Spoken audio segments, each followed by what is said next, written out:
bienvenue à tous sur ce webinaire table ronde sur l'impact du Covid sur les processus opérationnels. Et j'ai avec moi 3 experts que je vais vous présenter rapidement et que je laisserai se présenter par la suite. Jean-Claude Devera, président de Agile GBS, Eric Guéquière, partenaire chez Oresis, et Miguel Valdez Fora, le CEO de Bonitasoft. Jean-Claude, je vous laisse vous présenter rapidement.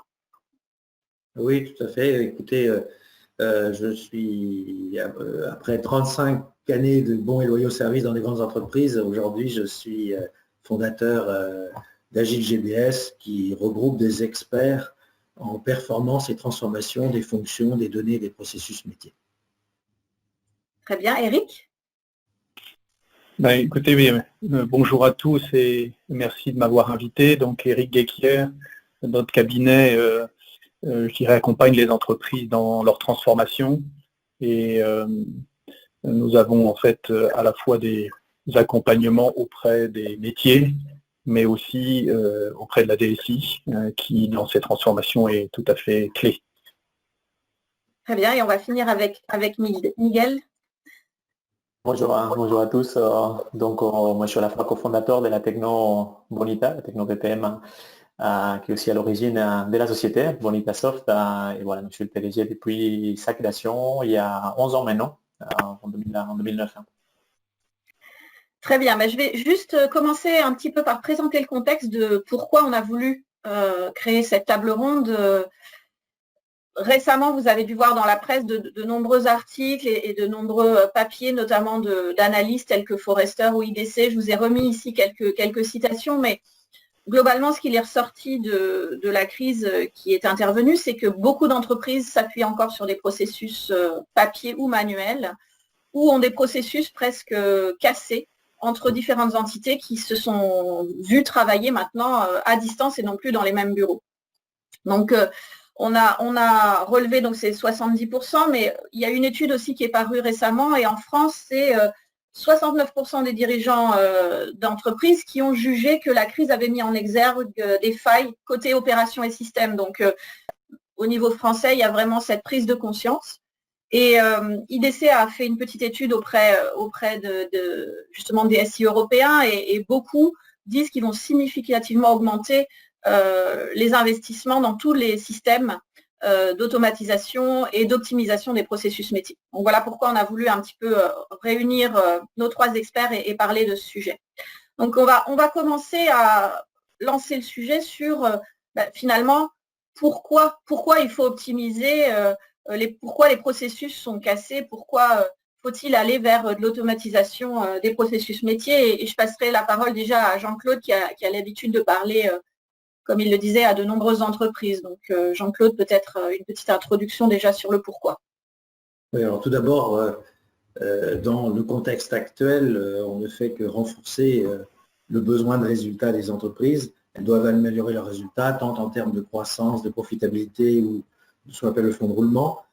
Et pour cela, il faut partir d'un constat, c'est-à-dire je dois connaître ma performance actuelle de manière plus fine que ce que l'on peut voir tout simplement dans les comptes publiés.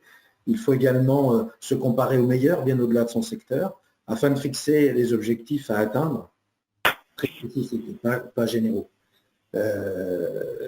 Ça permet, une fois qu'on a fait ça, ça permet de donner une chance d'intégrer les meilleures pratiques, ça permet de donner une chance d'éliminer les dysfonctionnements et finalement toutes les incertitudes par la professionnalisation de la gestion des données et des processus. C'est-à-dire qu'on rend, l'avantage de la digitalisation, c'est qu'elle rend prévisible les délais, les livrables, et donc pour chaque activité, chaque processus, et ça permet donc d'alerter en cas de dérive. Et donc il y a un pilote dans l'avion une fois qu'on a fait ce travail de digitalisation.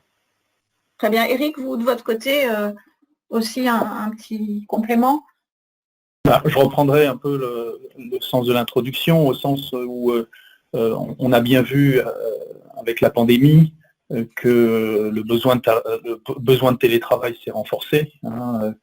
Que certains processus qui finalement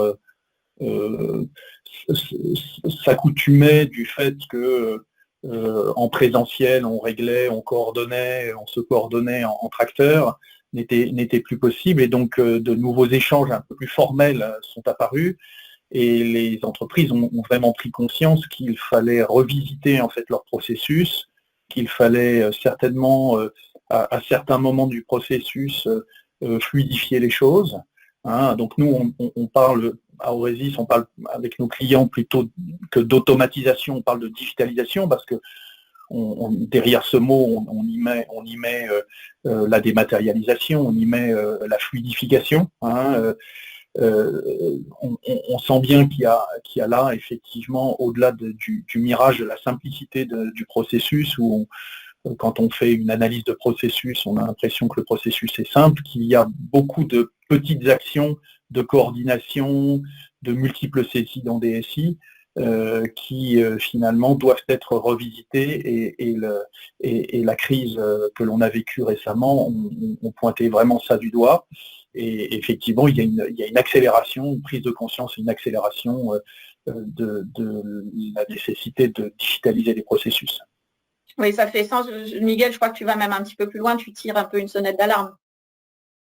Oui, c'est vrai que j'aime bien être provocateur dans ce genre de sujet. J'ai envie de dire que c'est même une question de survie. En fait, est-ce qu'on est en train de voir avec les Covid, c'est juste quelque chose qui existait déjà, sauf qui s'est accentué. Donc, on a beaucoup parlé ces dernières 18 mois des processus qui ne sont pas complètement automatisés, optimisés. On a beaucoup parlé des process aussi qui sont tout simplement cassés. Et évidemment, ça, dans les circonstances Covid, avec, comme Eric a dit aussi, le télétravail et autres, ça fait qu'accentuer ces genres de problématiques. Et évidemment, c'est des problématiques qui impactent fortement les organisations, parce que souvent, on parle des process qui sont critiques pour les quotidiens des entreprises, qui impactent les salariés, qui impactent la satisfaction des clients, et qu'en fin, il a un impact direct sur top line, le revenu, quoi, non?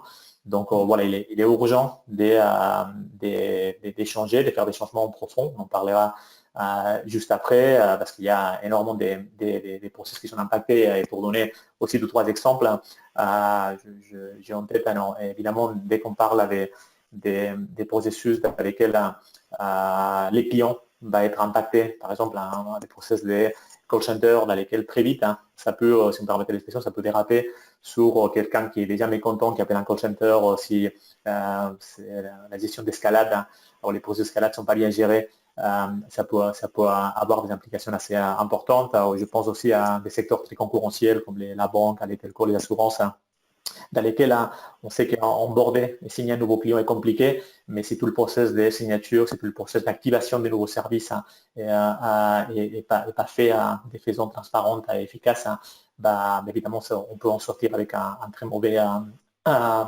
sentiment de l'entreprise. Donc, je parle de ce type de projet. Donc, on n'est pas en train de parler des process qui ne sont pas critiques pour la société. Donc, du coup, il est urgent de les traiter et de définir un cadre stratégique.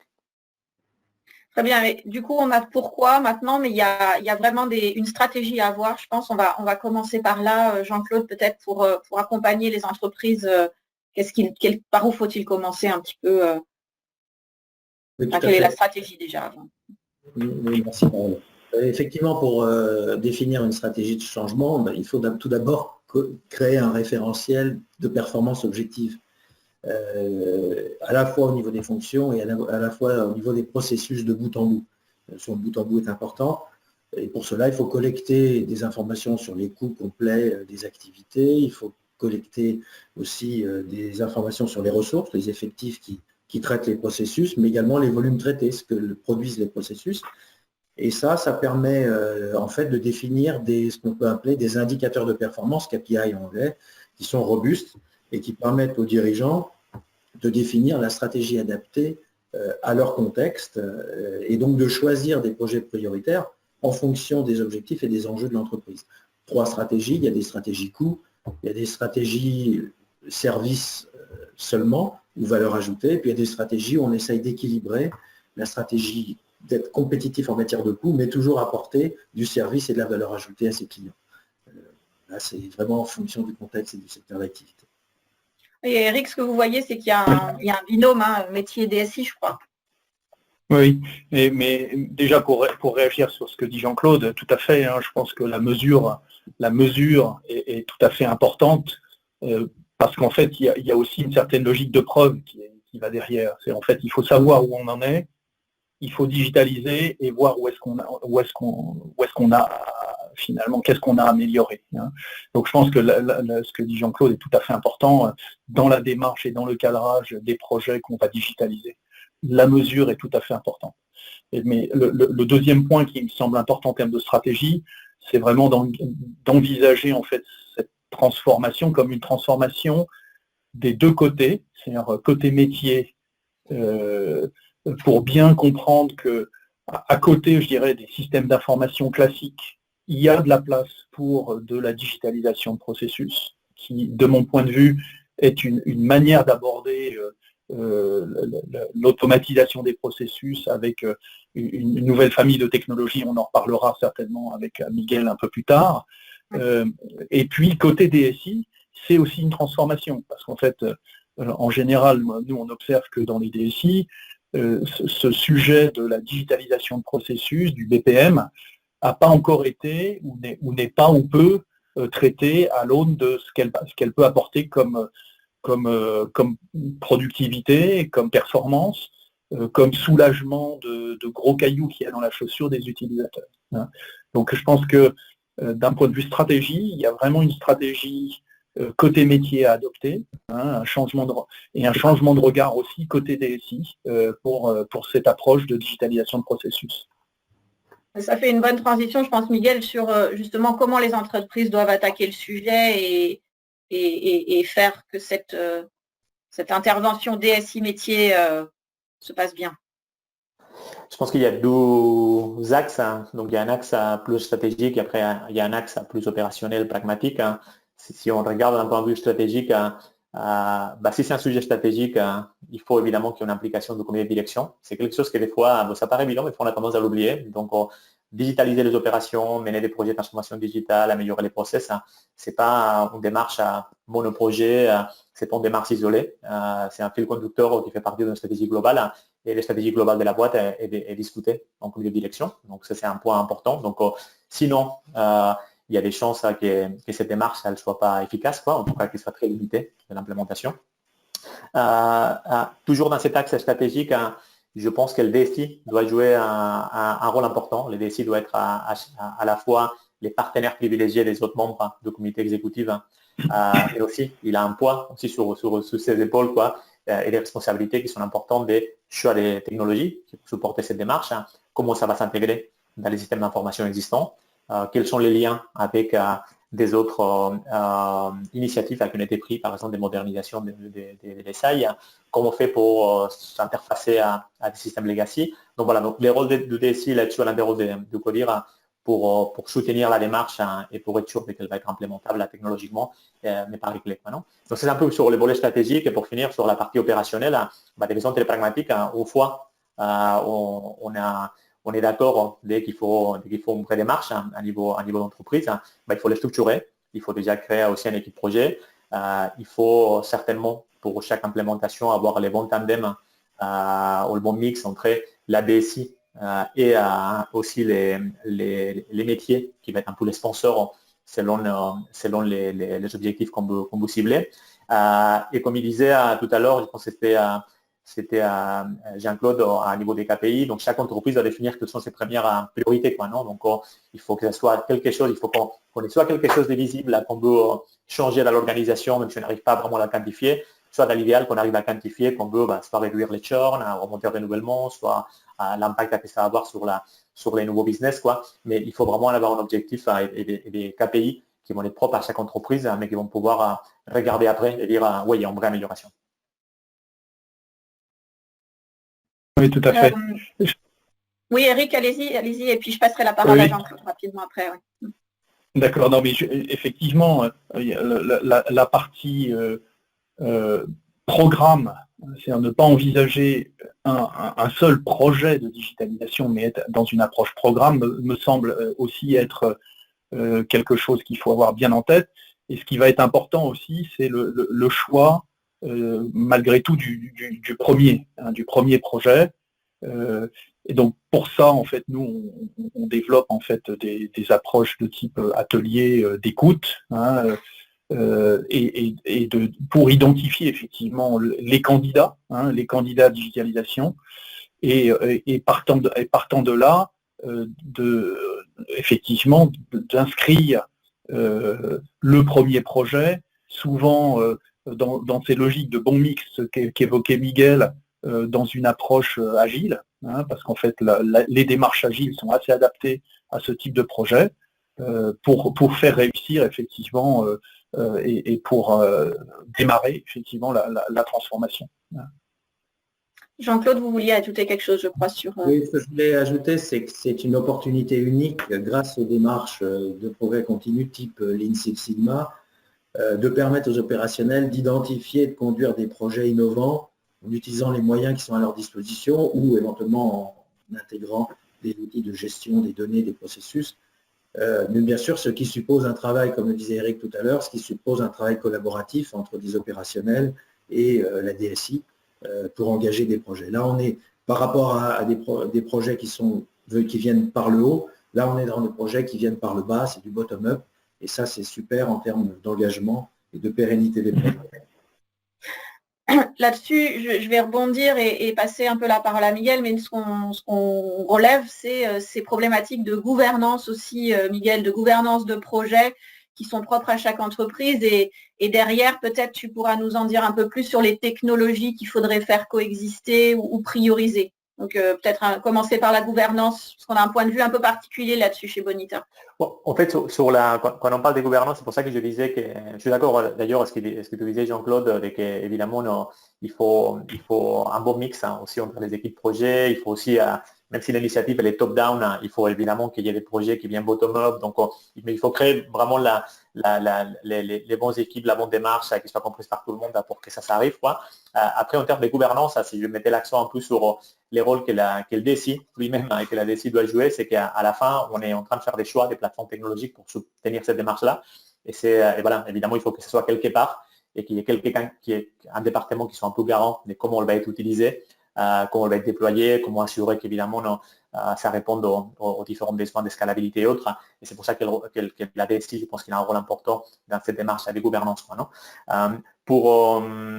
Pour la partie techno, évidemment, c'est vrai que ça peut être même un peu confus pour des gens qui démarrent dans les milieux. Quand on regarde rapidement sur Google, OK, je cherche des technologies pour faire de l'automatisation, l'optimisation des process, pour faire de la digitalisation des opérations.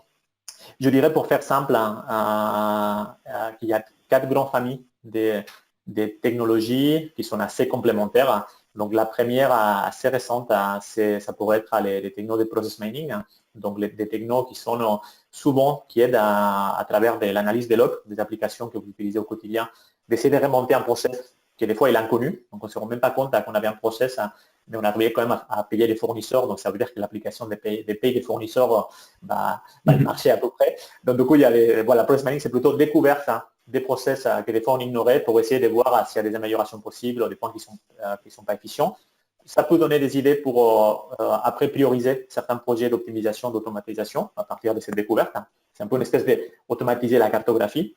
12e famille, très connue aussi particulièrement depuis 18 mois, les techno RPA, Robotic Process Automation. Donc, c'est des outils qui sont plutôt là pour automatiser des séquences de tâches, donc pas la globalité des process dont on parlait, mais en sous-partie. Donc, en tout cas, souvent des tâches qui sont assez répétitives, qui ont besoin qu'un humain il interagisse avec un ou plusieurs systèmes pour faire souvent de la résaisie d'informations.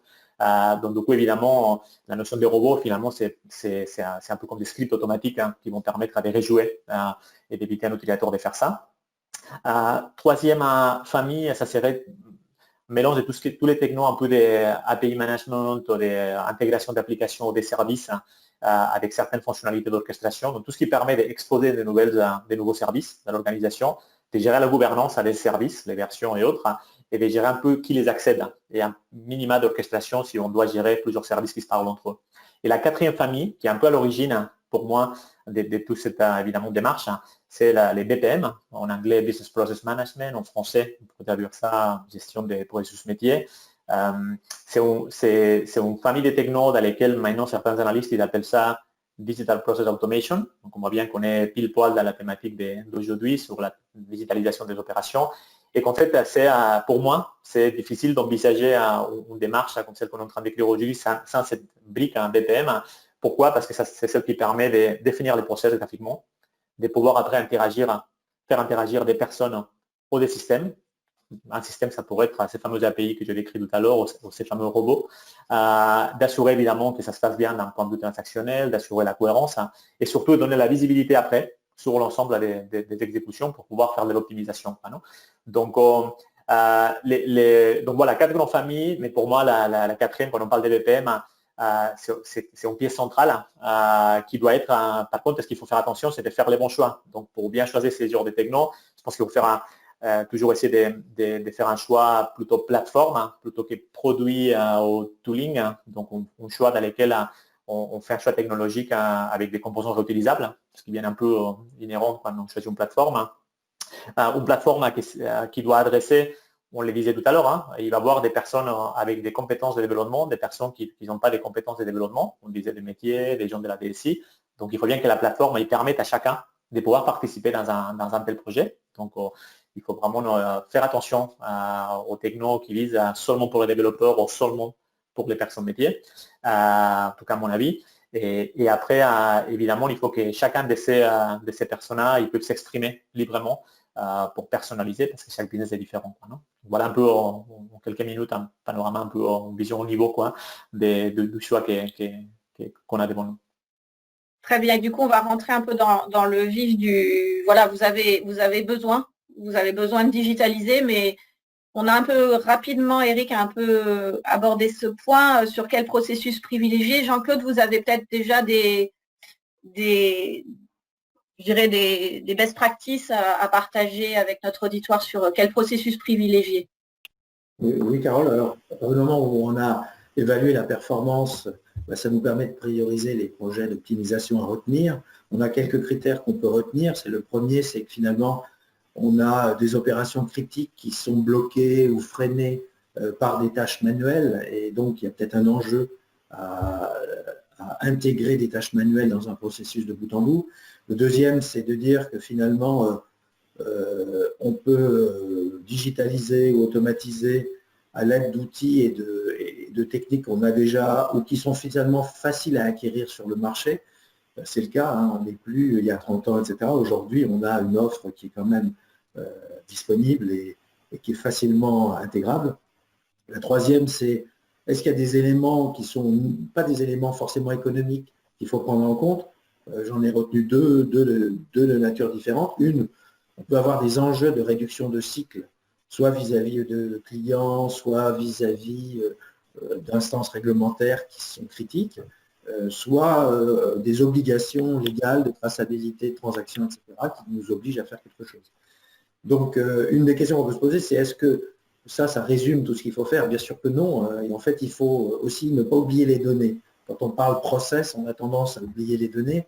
Et donc, professionnaliser la gestion des données de référence, c'est quelque chose qui est important pour les process qui vont utiliser ces mêmes données, soit pour décider, soit dans l'exécution des processus opérationnels. Nous, ce que l'on recommande en termes de choix, c'est de prendre des processus qui sont très critiques pour l'entreprise, et j'en ai retenu deux exemples concrets. Les demandes de montage de grues et de démontage de grues dans le BTP, bon, voilà, c'est un exemple concret qu'on a eu à traiter avec un de nos clients, ou des processus d'achat de la commande au règlement de fournisseurs dans l'automobile. Bon, voilà, ce sont des candidats idéaux à des digitalisations de process de bout en bout. Eric, peut-être avec votre expérience terrain, comment vous abordez cette question avec vos clients? En fait, on l'aborde à la fois avec pragmatisme et opportunisme, mais toujours quand même aussi avec cette même idée qu'a développé Jean-Claude de trouver des processus à digitaliser qui ont une certaine transversalité, et qui ont une certaine criticité pour la maison, surtout quand il s'agit des premiers, ou des premiers exemples, parce qu'en fait, ils ont facteur d'entraînement. Donc, des processus stratégiques, des processus transverses, multi-acteurs, ou des processus multi-outils, parce qu'en fait, on s'aperçoit que dans certains cas, c'est l'homme qui met de la cohérence dans le système d'information. Il va ressaisir 2 fois ou 3 fois une information dans 3 systèmes verticaux. Et en fait, c'est ce type de faiblesse-là qui existe dans l'architecture du SI. C'est des choses qu'on discute beaucoup dans le cadre du club des architectes de systèmes d'information, hein, qu'il faut essayer de traiter. Et en fait, il y a une manière de le traiter en informaticien avec des EAI, des échanges de flux, etc. Et il y a une autre manière qui est de le traiter en digitalisant le processus, hein, en apportant effectivement de la cohérence par le processus. Alors, un ou deux exemples, des exemples par exemple sur de processus très transverses, hein, c'est le onboarding donc les processus dits d'accueil de nouveaux arrivants dans les entreprises. On sait que clairement, c'est des processus où il faut à la fois mobiliser plein d'acteurs dans différentes directions qui chacun a son système d'information, hein, la voiture, le téléphone, l'informatique, en plus de la RH, la formation. Donc tous ces gens-là, si on veut un processus de qualité, doivent être le plus préparés possible, donc en anticipation, et pour que l'intégration de la personne se passe au mieux. Un autre exemple, c'est un exemple un peu cœur de métier, chez Renault, plus de 200 ingénieurs qui s'échangeaient des fichiers Excel à ne plus savoir quelle est la bonne version pour faire les chiffrages de véhicules. Et donc là, on voit bien qu'on est dans une logique de multi-acteurs, hein, avec chacun avait des SI aussi particuliers, et qui avait un besoin de mettre une surcouche de cohérence entre l'ensemble de ces acteurs. Donc je pense qu'effectivement, la réussite, hein, l'identification des bons cas d'usage comporte ces dimensions de transversalité, de stratégie, hein, multi-acteurs.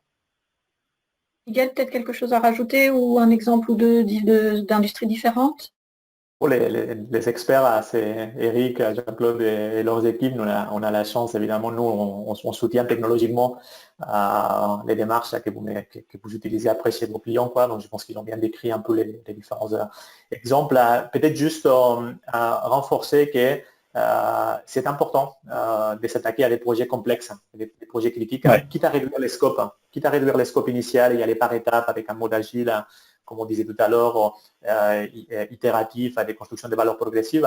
Mais les dangers, c'est de dire, OK, maintenant qu'on est dans cette démarche processus, on va choisir un process pas critique, du genre la gestion de nos défrais. Je ne dis pas que c'est quand même beaucoup moins critique que ce qu'on vient de décrire, quoi. Il y a d'autres raisons de le faire. Honnêtement, ça ne va pas changer, ça ne va pas donner les bons niveaux de visibilité ou le bon niveau d'épreuve dans l'organisation. Donc, attention à ne pas s'attaquer à un premier projet trop simple. Donc, de toucher quelque chose qui est visible, qui fait mal dans l'organisation, qui peut faire énormément de bien quand ça va être résolu, quitte à réduire les scopes. Donc, un peu dans l'essence de ce que Jean-Claude et Eric disaient. Ouais. Donc, avant de faire la transition, parce que tu m'as tendu une perche, Miguel, je voulais juste redire à nos auditeurs que s'ils veulent poser des questions, ils n'hésitent pas à le faire dans le chatter. Et je reprendrai vos questions à la fin, parce qu'on aura un moment de Q&A en fin de conférence, si vous le souhaitez. Voilà, donc, comme tu le disais, Miguel, en fait, ce qu'on recommande quand même, c'est de ne pas s'arrêter au premier processus, parce qu'un seul process, une entreprise ne se résume pas à un processus. Donc, peut-être, je passe la parole à Jean-Claude sur cette nécessité d'aller au-delà du premier processus. Oui, alors, je voudrais revenir sur la gouvernance, en fait, parce qu'en fait, cette transformation, elle doit être portée par la direction générale. C'est bien d'avoir des initiatives locales, etc., et on les encourage par les démarches de progrès continu, mais c'est encore mieux quand cette transformation est portée par la direction générale et pilotée par une gouvernance qui implique toutes les fonctions et tous les niveaux de structure. À partir de ce moment-là, on peut engager, on peut capitaliser sur des expertises qu'on a démontrées dans le premier projet, et on peut déjà planifier dès le cours du projet en cours les projets suivants. On constate malheureusement trop souvent l'absence de généralisation des bonnes pratiques et des bonnes initiatives qui existent dans une entreprise. Et ça, c'est un défaut de gouvernance globale et c'est un défaut de capitalisation, c'est quand même dommage. Et Miguel, peut-être pour rebondir là-dessus, par rapport à la démonstration de la valeur, justement d'étendre un petit peu vers autre chose. Ah, j'ai pas compris la question, Carole. Oui, je disais par rapport à ce que tu disais tout à l'heure de choisir un premier projet complexe pour démontrer la valeur, mais généralement, le retour sur investissement ne se fait pas toujours dès le premier projet. Il faut aller au-delà. Oui, c'est tout à fait, excuse-moi. C'est ce que je disais au début, quoi. C'est qu'évidemment, c'est une vraie démarche, quoi. Donc, c'est pas une démarche à projet isolé. Donc, il ne faut pas se tromper d'un autre côté sur les premiers projets qu'on choisit, parce qu'évidemment, ça va laisser des traces, soit positives, soit négatives, quoi. Donc, pour continuer. Donc, c'est pour ça que je disais, je pense qu'on est tous d'accord autour de la table, là, qu'il faut faire une problématique complexe. Mais oui, les buts, c'est de pouvoir après à continuer et donner suite. C'est pour ça que je disais, je pense que c'est Jean-Claude dont on a parlé aussi au début, l'effet de définir un peu un clair axe d'amélioration, c'est on veut vraiment améliorer la satisfaction de nos clients. Donc du coup, ça donne déjà, et pouvoir essayer de le quantifier, ça va donner pas mal d'idées sur les projets 2, les projets 3, les projets 4, non, même si on commence par les call centers. Non. Donc c'est important aussi, voilà, de se dire, d'essayer de corréler avec une priorité haute à l'organisation pour pouvoir donner suite aux différents projets. Oui, Eric, on parle parfois de plateforme socle, c'est un peu, je pense, l'idée, non? D'avoir une plateforme pour la digitalisation des processus et de s'appuyer en récurrence sur cette plateforme. Tout à fait. Donc, je pense que tout à l'heure, sur la question effectivement de la technologie, Miguel nous a bien fait le panorama. Hein, et c'est vrai que là, il y a une responsabilité côté DSI de mettre en place effectivement cette plateforme, hein, et d'avoir une logique qui va faire que on va réussir le premier projet, mais maintenant on a la plateforme et on a l'expérience du premier projet pour faire le deuxième, pour faire le troisième. Et un des facteurs aussi clés de réussite qui complète la gouvernance, hein, je suis d'accord avec Jean-Claude, il faut une gouvernance, et ce sera d'autant plus facile quand la gouvernance est bien là, c'est qu'en fait, il faut réussir le premier projet. Hein, et rien ne vaut le fait que des utilisateurs sont contents. Hein, contents parce que la solution qu'on a apportée en faisant des ateliers de réingénierie, hein, de simplification parfois de process, parce qu'on l'a vu, parfois il y avait des process qui étaient simplifiables, mais aussi avec cette couche, je dirais, cette ergonomie, le dessin des écrans, hein, faire des dessins d'écran avec les utilisateurs, c'est des choses qui se font, que l'on fait de façon assez naturelle et qui font qu'ils ont beaucoup plus l'impression que c'est quelque chose qu'ils ont co-construit, hein, donc il y a une phase d'exploration, mais après on le co-construit avec eux, et qu'après ils font la publicité pour le deuxième projet, hein, et pour le troisième. Hein, donc quelque part, gouvernance, mais aussi implication des utilisateurs. Hein. Et là, sur ce thème-là, peut-être Miguel, quelque chose sur la durabilité.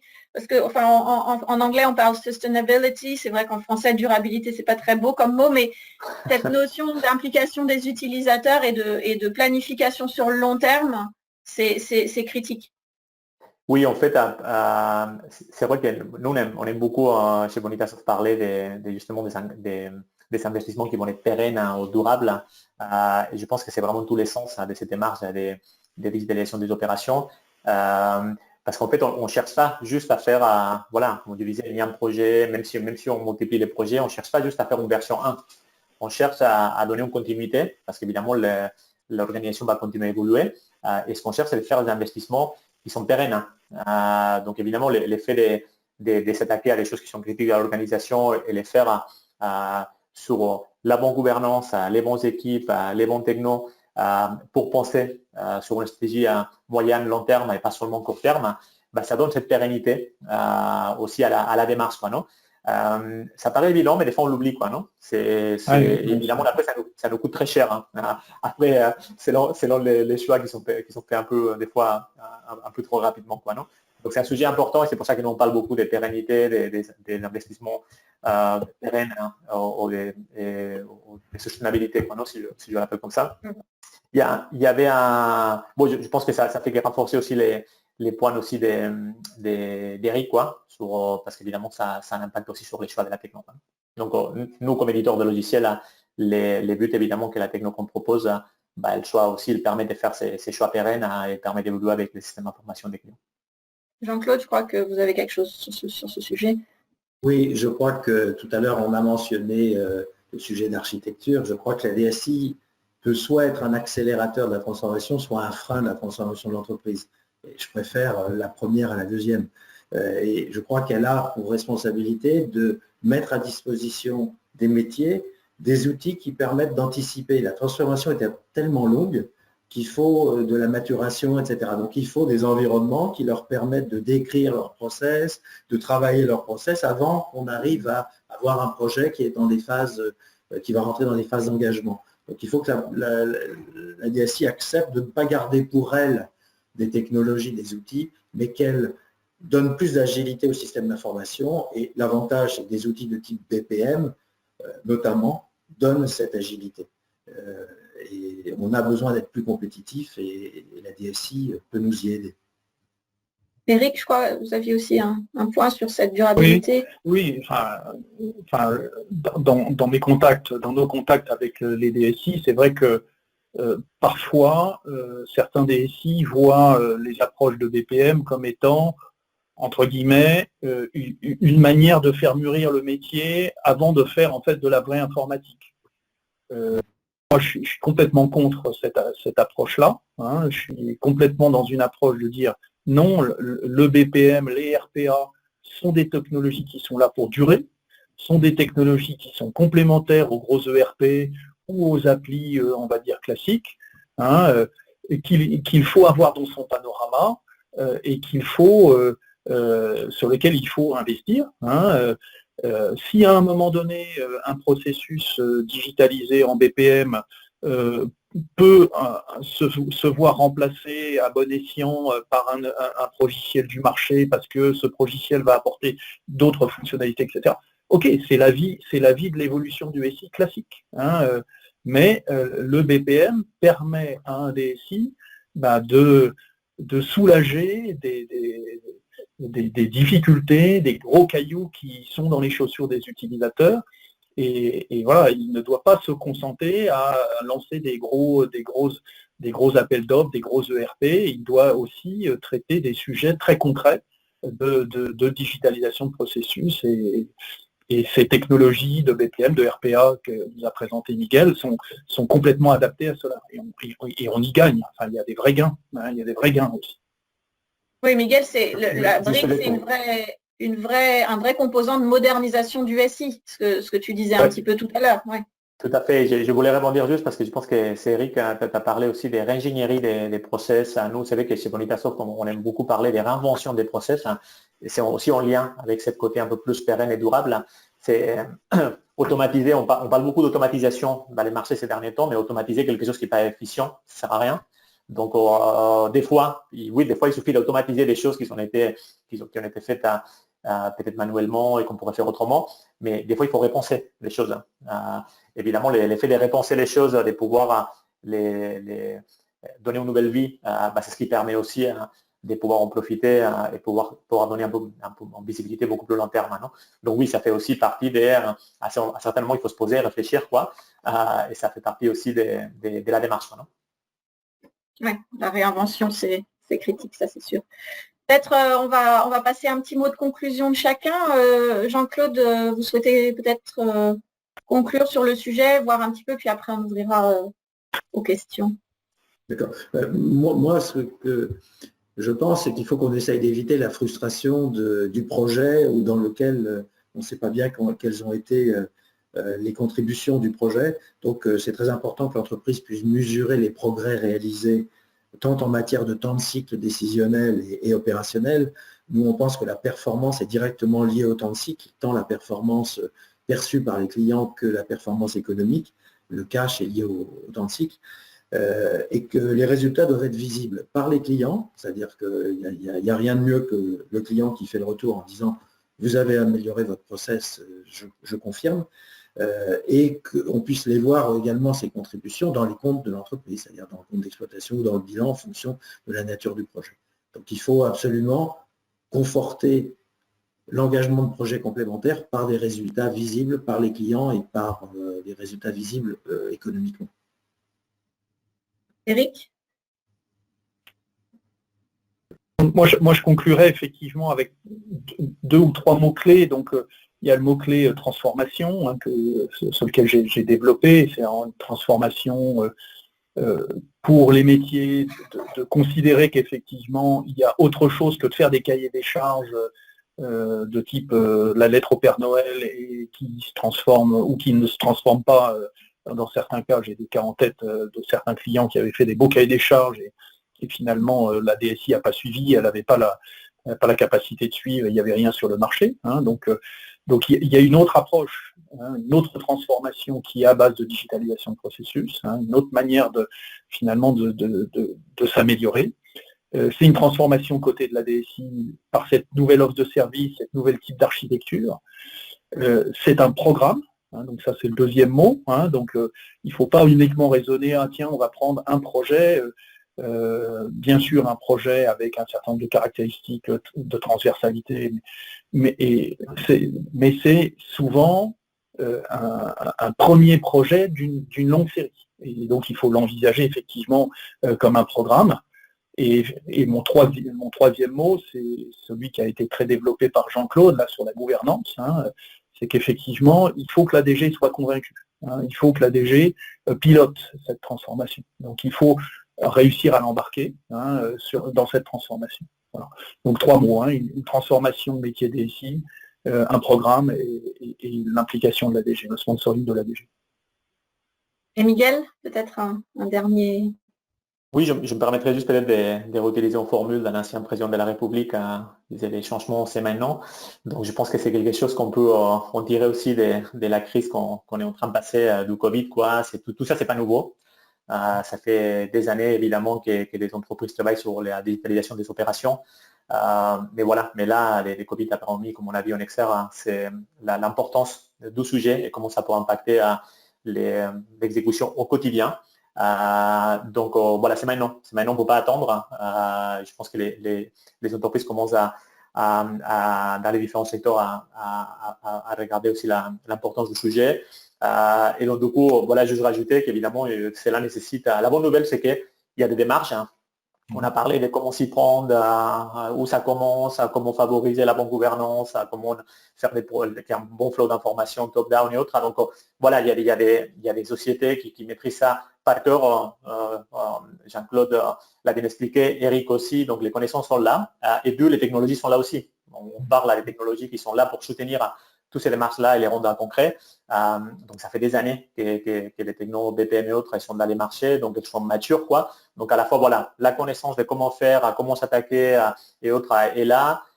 Donc les clients pour compter avec des sociétés, des conseils pour les aider aussi. Les technos sont là. C'est le bon moment. Donc voilà, qu'est-ce qu'on attend? Et je profite de rester 2 minutes aussi pour remercier évidemment Jean-Claude et Eric d'avoir accepté l'invitation pour participer. C'était un vrai plaisir de mon côté de partager cette table ronde avec vous. Merci aussi à vous. Merci à vous de nous avoir invités.